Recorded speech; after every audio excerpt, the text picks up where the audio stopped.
always in a good way.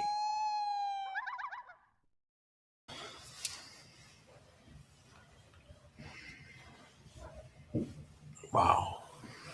Beautiful. Did it start? Right on.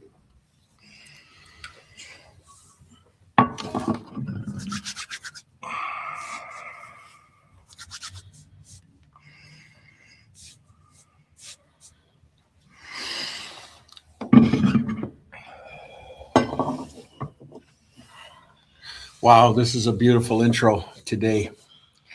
This story is going to hit home to a lot of our people out there, especially our youth and people that have been through a lot. I met this fine gentleman today, back in April 8th.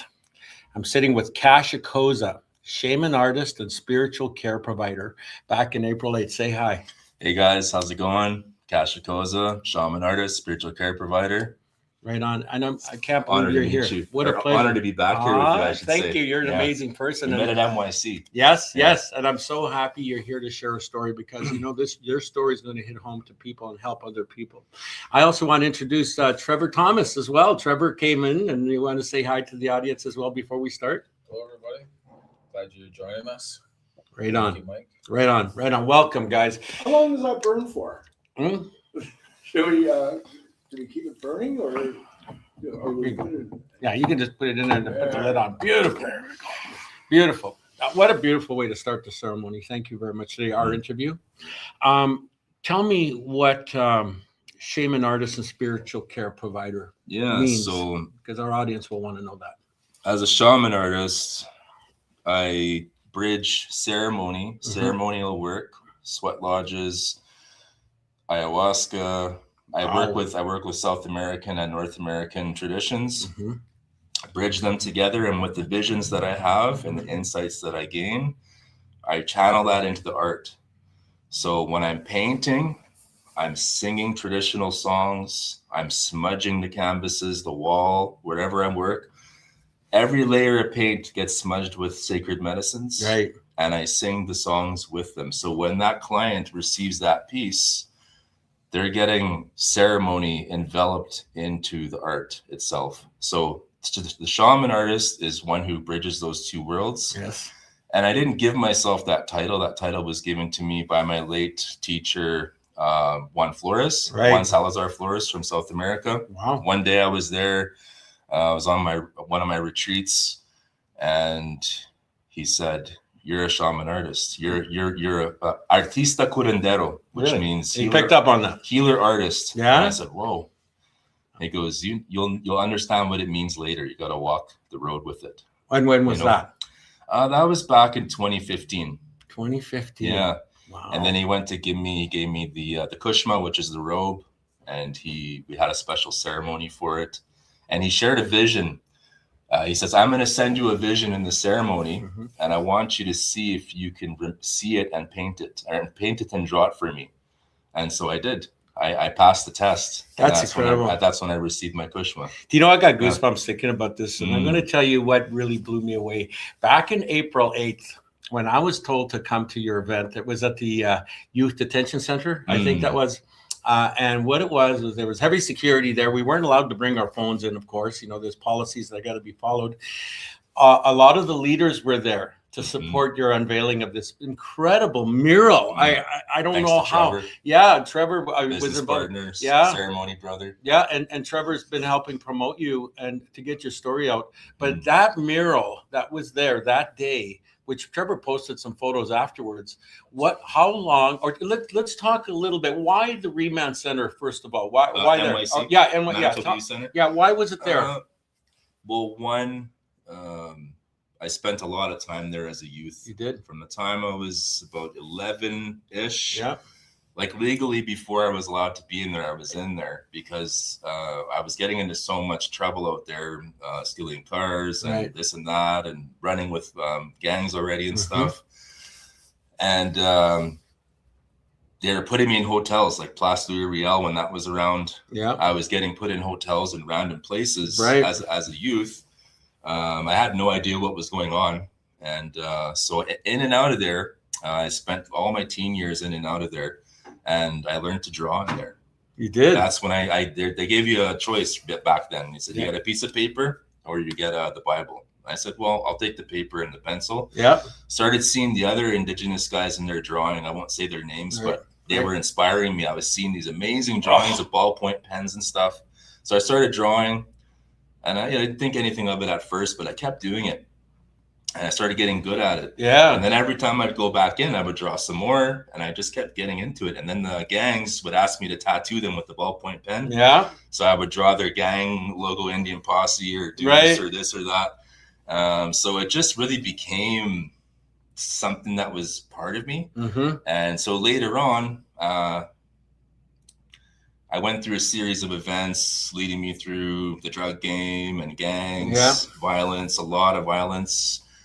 And when I cleaned up, I had a spiritual awakening in 2010. That's when you had that spiritual awakening where you wanted to be something different. Something different with my work. Really? And is that where the artwork kicked in? Yeah, well, that's where I started taking it professionally. Yeah. And I said, you know what, okay, God, I'm done with all this stuff, Creator. I'm done. Help me. I'm going on this journey. Yeah. Help me, take care of me. I'm not going to go back to that other stuff. I'm going to stay on this path. And so from there, it just worked its way into where it works. And that's along the way where I met Trevor. Right. Was back at Heatbag Studios when you were the manager of Winnipeg's Most. Yeah. And Brooke was hiring me to paint a mural Mm-hmm. for him there. Yeah. And so we had our encounter there. And I remember Trevor was so deep in the game at that point, and he was in a dark place dealing with everyone's demons and everyone's stuff and managing all that. And so it's funny how we bridged again recently over the last 2 years. It brought you guys back together. Brought us back together, and now we're in alignment with ceremony, with the ceremonial ways, and with his business and all the amazing stuff he's doing for the communities and traveling and making things happen. Yep. And I hear his passion for how much he wants to help his people. Right. And I immediately was on board with that. Wow. And I asked him to manage me and be. Oh, that's awesome. Well, you got the right man there because he's seen it all. Absolutely. And he's become a good friend of mine over the last couple of years. And if it wasn't for Trevor, we would have never met. That's right. Exactly. Right. He was one. You got to meet Kash. So that's when I went to go see the mural. Yeah. When all of the chiefs came, Kyra Wilson was there, Jerry Daniels. There was a whole bunch of leaders. Willie Moore was there. And boy, I had goosebumps listening to them. Everybody was flabbergasted by this most incredible art piece. Talk about how big is that art and what is it? Can you describe what you painted in there, please? So it's in the Gymnasium of NYC, Manitoba Youth Center. And I wanted to paint a piece because they were like, well, could you do sports related stuff? And I said, well, I think powwow dancers would be good. Right. So there's a fancy shawl dancer on one side. There's a fancy bustle dancer on the other side. And I put a chief in the middle. And I put that chief in the middle. Specifically, I picked, what was the elder's name that I picked? I can see trying to remember. Yeah, I can see the name right now. The features of that leader. Yeah, that leader. You know? So it'll come back. It'll come back to me. It's just a lot right now. If people want to see that, you're in the process of building your website right now. Yes. And what I want people to see is how impressive that mural is. Is it on your Instagram page? Yes, it is. Part of it is. Part of it is. Yeah. Chief Nez Pierce. That's who I painted. Chief, who's that? Nez Pierce is from Southern Region. Okay. And his story, the reason I chose him specifically is because he was a good leader and he cared about his people. He brought them from, they escaped the war through the southern states. Okay. And they worked their way up to try to get to Canada. And I think he got caught. They got caught up in northern, like around the border. And when was that? Roughly in the 18. Oh, way back, eh? Don't. Around there. It was early. It was around there. So his story really inspired me. Yeah.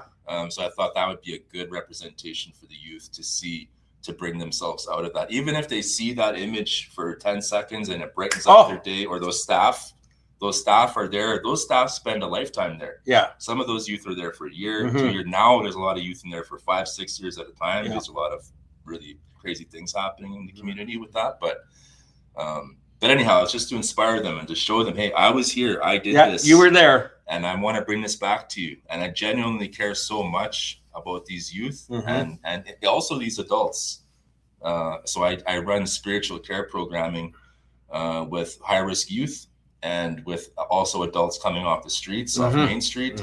I'm doing some work with Wabung right now. And I have a men's group there, and we do smudging, pipe ceremony, art, big sharing circles. I got these really big tuning forks, so I do sound healing for them, and they keep coming back, and they're just like, and I've noticed over a 5-week period, even only, you know, some of these guys are coming in and they're seeing hope.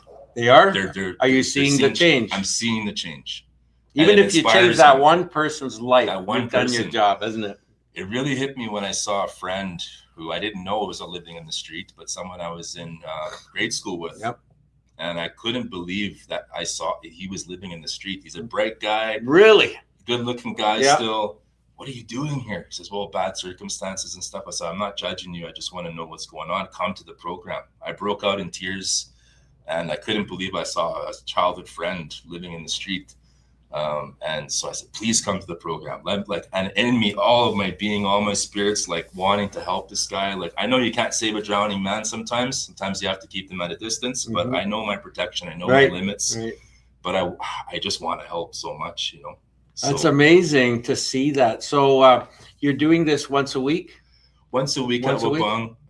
And generally through the community wherever I go, you know, I'm just helping people and doing what I can. Okay, well, this is pretty... with my bundle and everything. Who taught you all of this? Did it come natural, or because this seems like a lot of stages to get to this point? One of my main elder is Dr. Daniel Thomas. I'd like to give acknowledged Dr. Dan Thomas from Gull Lake Sundance.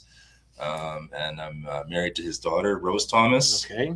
And, you know, so he's a really, really big, my main and mostly all of his information is what and wisdom and knowledge is what I'm retaining and taking out into the community and working with that. Also, there's a group of them, Carl Stone, Gary, I'm trying to remember names because I'm so excited right now. And then Juan Flores, who's in he's in the other world now. But so it's almost like you came up with your own curriculum in your own way to help people. Yes, bridging the South American traditions and North American traditions together. I'm part Taino Indian myself, so that's Latino, African, American Indian, and then on my father's side, Siberian, Irish, and stuff. So I got quite a mixture, a big mix of stuff going on. But I grew up in the inner city with indigenous youth. My whole life I've grown up, you know, in Central, West End, all of those encompassing areas, and that's all I know is that life, you know. And you know what I noticed though? You and your wife were so close, and I saw that you have a partner that supports what you're doing. I noticed that. I just thought I'd bring that up because I have a partner who supports everything that I do, and that carries a lot of weight in my mind. You know what I mean? Absolutely, yeah. If it wasn't for Rose, I wouldn't be where I am today. And I know that's quite a common story amongst men who find their spiritual path and their journey. And so I owe her a lot of credit for even being in the spiritual care field. Bridging the gap between me going back into the system to help the youth. I owe it to her that, you know, and I honor her. That's beautiful. I noticed that. I had to bring that up because I did see that closeness. I like that. Do you have kids? I do. I have an 11-year-old, and I got 2 older kids. And I'll be honest, I don't have a relationship with my 2 other kids, and they're older. From circumstances of obviously with my past, but I do want to bridge that gap again. Someday I do want to be in their life. I'm going to be open here. You know? Go ahead. Open it up. I feel frozen. You do when it comes to it. You know, I feel frozen when it comes. My other son, I'm in his life, my 11-year-old, because I changed my ways when I had him, and I you know. But when I was 18, I had my 2 other kids. I'm 45 now, I think. I don't even know how old I am these days. You're still a young man in my eyes. I learned from an elder, actually. It's a good story. I learned from an elder, Eagle Man up in Northwest Territories. And he said to me, never tell yourself you're getting old. Only tell yourself you're getting wiser and younger every day. And he's all black hair still, no wrinkles. He's an old man. but he's super young. And his story is kind of cool. He runs a trap line and he takes care of bald eagles and he finds them in captivity. So he has a cage where he takes care of these eagles. Isn't that amazing? And then he releases them back into. Oh, that's beautiful, eh? Special man. But yeah, with my children, with my adult children now, I do want to reconnect with them.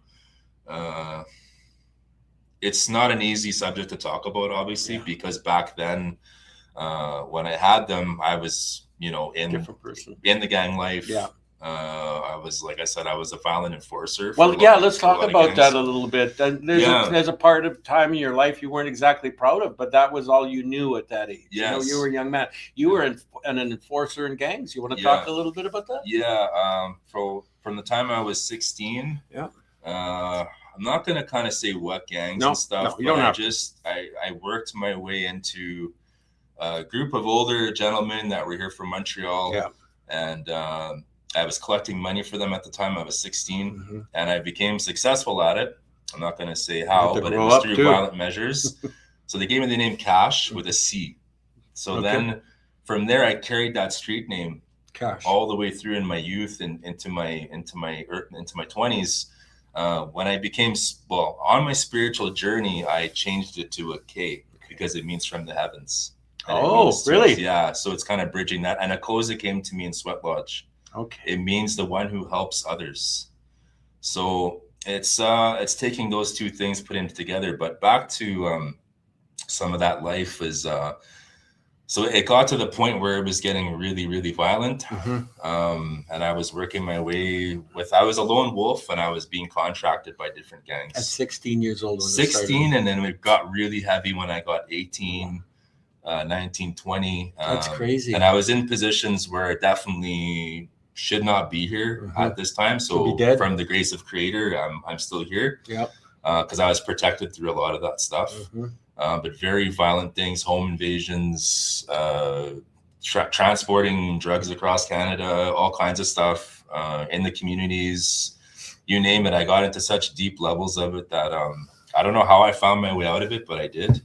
And it was honestly through, once you work with the devil, then it takes you down also. So I broke my hand on a guy once collecting. And from there, I was with a crazy person, I won't say. And she said, "Oh, why don't you just take some of your stuff and maybe it'll help the pain go away." Right. And so I'll be open about it here. I have nothing to hide, please. but I became hooked on coke and crack and everything. And you couldn't see it. I was still functioning. I was still out there doing stuff. But my hand was broken, so I was until my hand heals. I'll just stop keep having then, a little right? bit of this stuff. And it got to the point where it was just a blur. I ended up in Alberta somewhere working for some Vietnamese gang doing runs for them.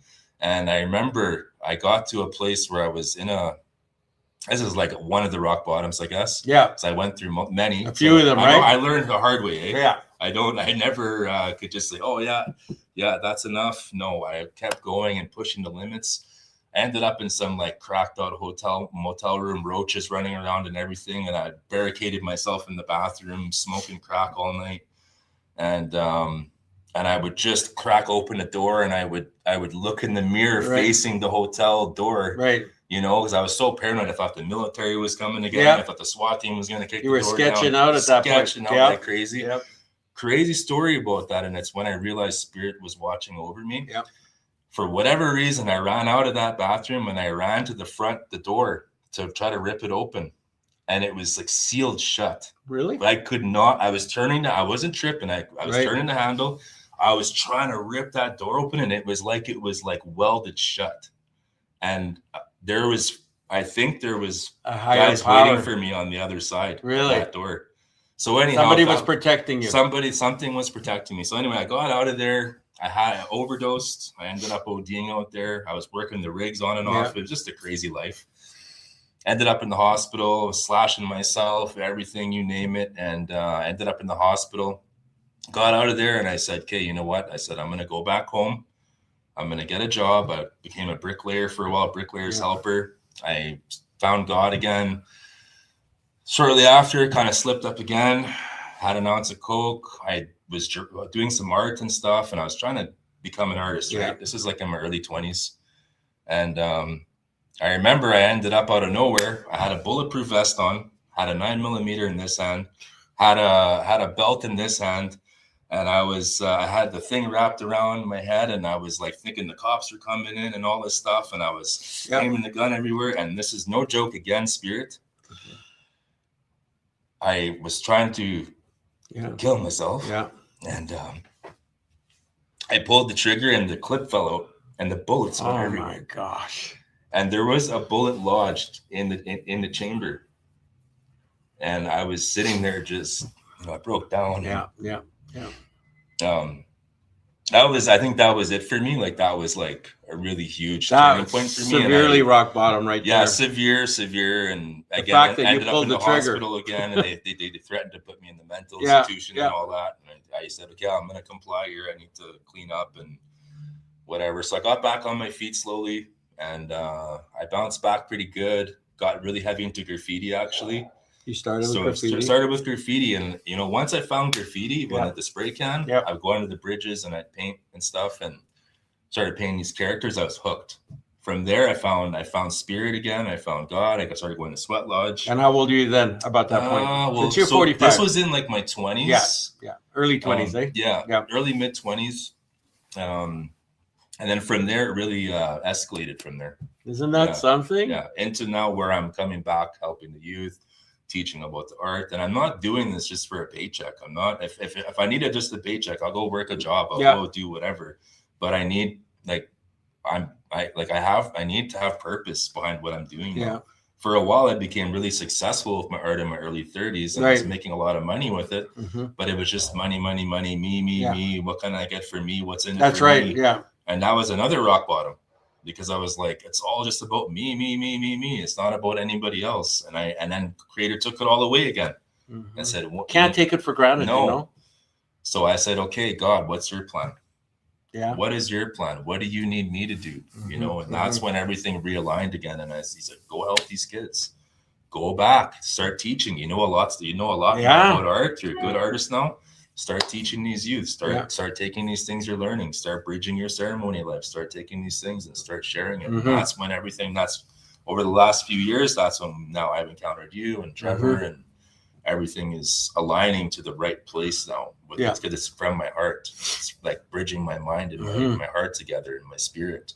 That's amazing. Now that's all in alignment, now I'm sitting here with you and we're having this awesome I'm absolutely honored, because I've been down the same road too, where the other day, I'm 8 years sober now. And at one point, I think, I was an addict as well. And what happens, and I totally relate to that, a lot of people that are not into ingesting drugs or whatever, what happens is you end up isolating yourself. You know what I mean? It's not like a party out there. It's almost because you're depressed, you're hiding from something, and it numbs your emotions. And that's the thing that I was doing more than anything, isolating myself and looking out the windows because you're sketching out that somebody's watching you. Sorry, you know what I mean? But think about how horrible that is. It is. It's horrible. Yeah, and I did that. And you know what? There's a lot of trauma that we got to go and face head on.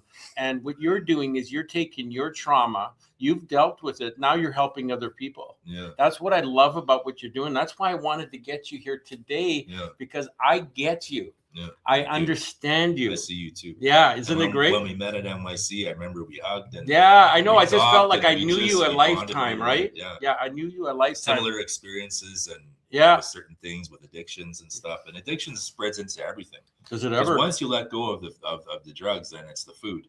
Yeah. Then it's the this, and it's the porn, and it's all these other things. Yeah. Then it just keeps escalating. It just keeps going into every area of your life. Yeah. So, but because we have an addictive quality, we can put it into business. We can put it into creating something for the community. Yeah. Put it into helping others. So now I'm addicted to helping people. I'm addicted sometimes. Isn't that nice? Sometimes a little too much. Yeah. And then my wife comes and she's like, hey, pulls you back. We need some of that money for us too. We need some of these things for us. So she's my balance, where she's like, you can't just give everything away. That's right. I know that already about Rose just by knowing her better than 1 hour. Yeah, you know what I mean? Keeps everything. Yeah, she's so kind about how to conduct business. It's the same thing with my wife. She knows she's the real boss behind the scenes. But it's all out of love. You know what I mean? Exactly. But you look like an intimidating force with these tattoos. Are these all in the last few years? No, this is all old stuff. All old stuff from way back. Cover ups. I've got my first tattoos underneath these. Yeah. And I had a Wu-Tang tattoo when I was Oh, 13. Wu-Tang, yeah. Yeah. Oh, at 13. Yeah, because I was in and out of the youth center. Right. I Right. looked tough, right? So I got another Yeah. rap thing here, and thank God I kind of stopped from there because I wanted to get all these different Yeah. things, you know. But something I want to tell the youth is about tattoos and stuff is, you know, as you grow, your taste for things changes. Yes. So you can't take back what you put on you originally. So I mean, I have so many mistakes and things on me now. I have guys who are helping me cover it all up, and I'm doing new stuff all over everything. Yes. Even my neck is a cover up. Yeah. I just got it done actually. Yeah, I noticed that because I noticed something different about you from April to now. I had the Cash tattoo here and a rose and some money bills and some, you know, silly just stuff, old right? gangster stuff. Yeah. You know, and I got my stomach done with the gang on here and all this stuff, and now it's all getting covered up. And so take your time with these things. Yeah. You don't, you know, you're going out, you're getting your face tattooed, you're getting all these things. Got to remember, a lot of these face tattoos, that's guys in prison who get those things because they earn those things. They get a teardrop. That's here. right. They, you know, they. Yeah, explain what that teardrop means to some parents that don't know. What is it supposed to? It's a pretty universal thing in America, North America, here in the States. But when you off somebody, when you murk somebody, you know, you get a teardrop here. You earn that. You get a couple, you know, you've done some pretty deadly things. That's amazing. Even getting a spider web or getting any of that stuff, it's like, you know, like you're putting in work. I didn't know that for those crews and stuff. So a lot of kids are just getting, you know, a tattoo here and here, even if it's just initials or they get the AK-47 up here. That's with you for life until you can get that removed. You know, so think about that. In that moment, you want that so bad, but think about, you know, I know you can't see 10 years from now or you can't see 5 years from now because we're so in it, we're so entrenched in it. And I was there too. So it's part of the journey because I could tell you all day, don't do this and don't do that, but you have to go through it anyway. Yeah. Right. So. Wow, that's an incredible story. It just kind of gives me goosebumps what you've been through. Your partner Trevor there, what have you been doing with Cash? Maybe explain a little bit about you and Cash's relationship and what you were doing, because it meant a lot to you. And I understand now why you wanted me to come and see that mural unveiling. So I'll back it up to like when we first met. Cash was just getting sober then. Yeah. I was still in my BS. I was still drinking, partying, the gangster stuff. Yeah. And I was manager of Winnipeg's Most at the time, and we'd always be hanging out at the studio / store. Right. And Cash would be coming by to talk to one of our friends, and they'd be watching podcasts, talking spiritual stuff. And at that time, I would like make fun of them, like, what are they listening to? Like, what are they even talking about? And like, for me, it was like, whoa. And we were just talking before this.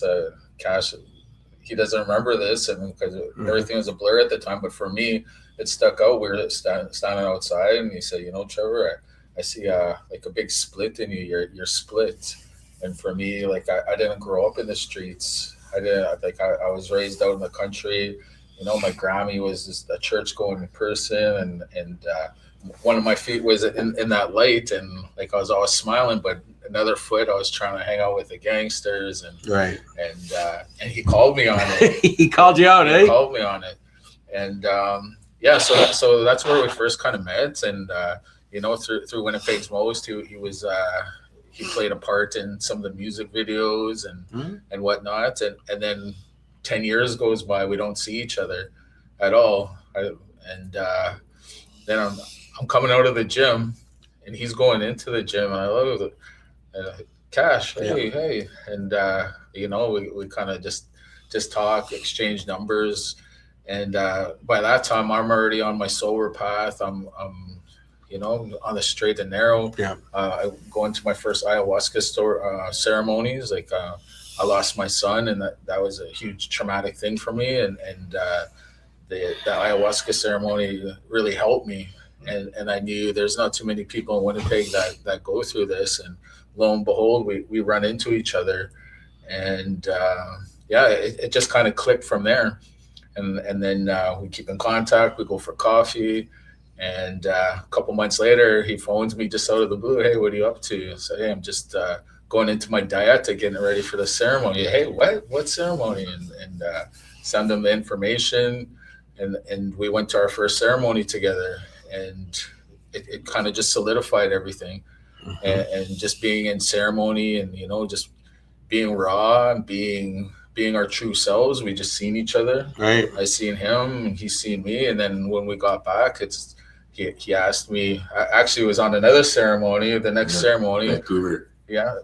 He asked me to be his manager, and which is huge. It's a huge honor. Like you've seen his work, and I hope everybody goes out and checks out his work. So being asked to be his manager was a huge thing for me. So not only are we ceremony brothers doing Sundance together, sweats, ayahuasca, just really taking our stories and flipping it upside down and using that to inspire the kids to, hey, we were there at one point, and now, you know, he mentioned his brother, his friend that he's seen from the streets. Like that could have easily been me. Yep. But for whatever reason, like Grammy's prayers, spirit, all that, I feel protected as well. There are some situations where some people don't get out of, but that protection got us here. And, you know, we stand on our own two legs, but I think together we amplify each other in certain ways. Like, right, like I could help him get his word out, to get his artwork out there more. And I want you to do more speaking engagements in the prisons and stuff.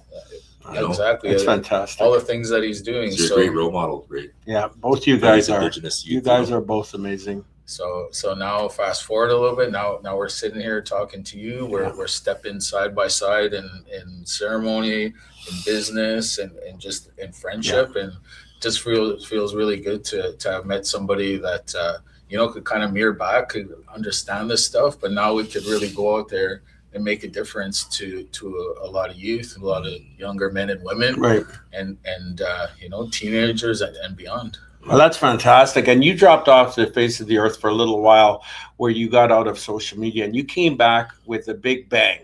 And the big bang that I saw was the Inspirational Warrior Society that you have there, that I'm hoping is my sweater. Yeah, can you show the audience what that is? Absolutely. Like, so, you've been, what a gorgeous, and explain what that is. So I guess just in my little speech that I just said, it's just that taking stories from and sharing stories of trauma, sharing you know, just the things that we've been through. Like if society had it their way, I would have been that drug dealing piece of crap, and that would have been who I was. But I want to go out there and like Kash said, I want to talk to the youth. I want to let them know, like, wherever you are right now, it doesn't define you. You define yourself. If you find yourself in circumstances you grew up in a way, or you find yourself in these circumstances where, you know, you're doing what you have to do, or you think you're doing what you have to do, that there is a way. Because just like Kash said, he had this story and where he was, and look where he is today. Oh, and I have powerful. We all have those stories. Yep. And you know, there at one time I looked around, I didn't think there was a way out. Now I run my own business. I'm a family guy. Mm-hmm. My nights consist of going to ballet and basketball. And isn't that beautiful? Soccer and baseball. I follow you. I see what you're doing. And so the Inspirational Warrior Society is just taking people, using their stories to inspire other people and pulling them out and creating other inspirational warriors. So absolutely, this is your sweater. Look at this. Beautiful. Look at that. Thank you, my brother. Thank you so much. Appreciate you. My goodness. And today, I can't get over this episode. This one was really different because I just feel like crying. Yeah, I saw right from the jump. You had tears. Yeah, I know. I feel like crying because, you know what, we really opened up today. And what I want people to realize, this will get views. And I hope it hits home for some of those young people there that think that there is, they can get out of this hole. You know, the ones that are in gangs or doing drugs or anything else.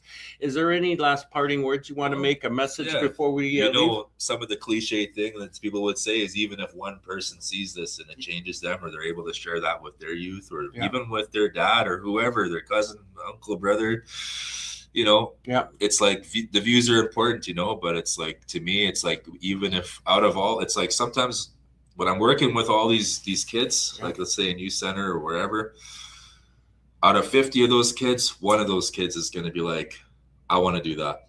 I can do that too. Yeah. I Yep. want to do these things. So that's, and hopefully those numbers will grow, you know, Mhm. and things. So I guess what I want to say is there's no easy way out of anything, Mhm. and it all takes work. Yep.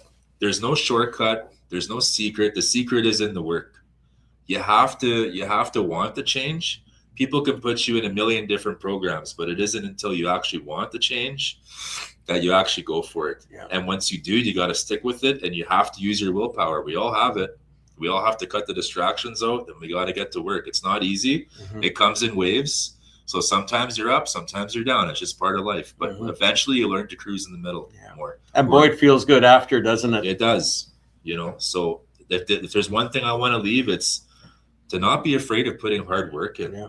because it's that hard work and that determination that's going to get you to the other side of where you're going. Yeah. There's no easy trick. There's no easy stop chasing the shiny object. Yeah. You know, it's the thing that you love to do. You can make a living with that thing. Yeah. You can eventually get there, but you have to start somewhere. It's not like on Instagram or on social media and stuff where it's misleading, where they just, all you see is someone's highlight reel, right? Yeah. You see someone, they put in 10 years, 20 years of work, and then you just see their little shiny little 10-minute reel of like how, oh, they're living this life and they're doing all these things. Sure, it's great, but you don't see all the hard work that they had to put in to get there, who they had to transform into to become that. Yeah. You know, so you know, even like my ceremonial journey is like 20 years in the making, right? Like that, and that's nothing. That's a blink in the scheme of ceremony. It goes on forever. It's eternal. But it's like, if it wasn't for that hard work and those being uncomfortable to face myself and face these ugly things about myself, which is still part of me. Mm-hmm. I haven't said, no, I'm not this anymore and I'm not this. That's all part of who I am. The dark and the light make me who I am. Yeah. It's being comfortable with yourself, and being comfortable in your own skin is what it takes, you know?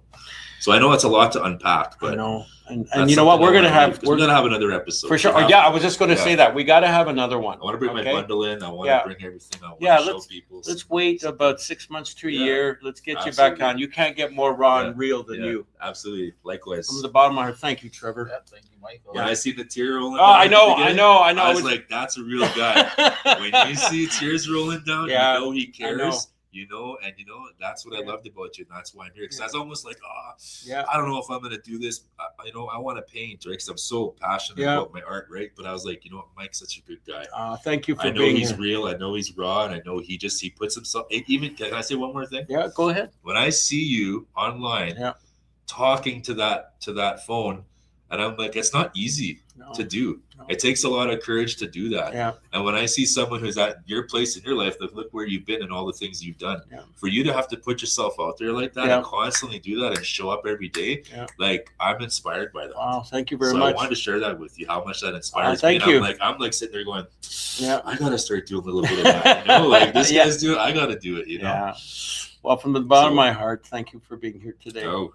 Wow, today was a different one, I'll tell you.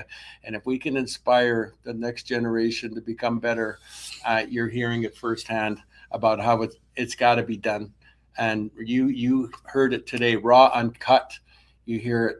And from the bottom of my heart, I want to thank you for listening and watching. And don't hesitate to look up Kash Akoza on his Instagram. Take care of yourself, everybody. Have a good day. Oh, miigwech. Always in a good way.